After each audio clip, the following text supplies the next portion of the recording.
Come over here, Diane, a minute. It's kind of bright there. Let's go this way.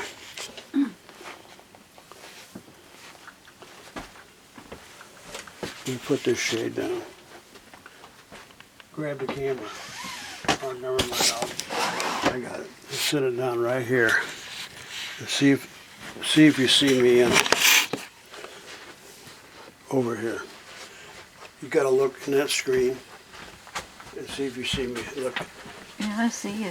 Okay, sitting you see down. me in it? I see you sitting there. Okay. Angela wanted me to tell her about the time I met with Elvis Presley. That was in early 1958 while I was stationed at down in Texas, at Fort Hood, Texas, in the U.S. Army. And I was in a cook training school then, and Elvis Presley was in infantry training, I guess tank training, and he came down to Fort Hood, Texas, and his barracks was about a block away, maybe a block and a half away from where I was staying. A buddy of mine, Bob Schessler, was with me. We went in the Army together as a buddy system. And then Elvis was stationed in a barracks across the main compound area from us. I was in the 3rd Corps Army headquarters group, and then first weekend Elvis showed up.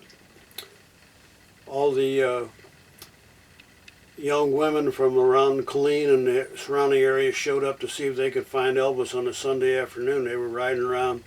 The next week they came from like College Station, Texas, and Temple and all over, riding around to see if they could find Elvis.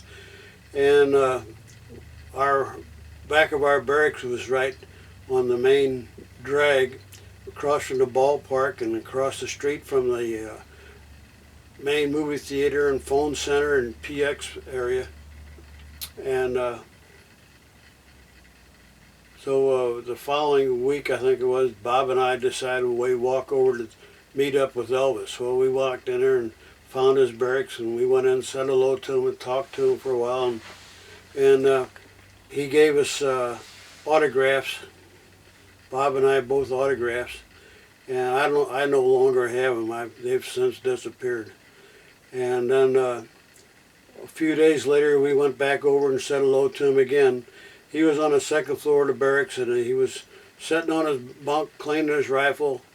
And at first, I didn't even recognize him, but he seemed to be a very nice person. And from what I could gather from the people around him, they were thought he was a very good soldier and regular Army all the way. And he was he could have got out of all his Army detail altogether, but he just said that it was his responsibility as an American to serve his country, and he served 2 years, as far as I recall. And I got out of Fort Hood about the middle of May of that '58, and then I didn't see him. No, I visited with him either 2 or 3 times, and that's about it.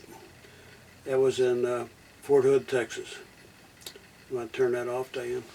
Hit the red button and close it up.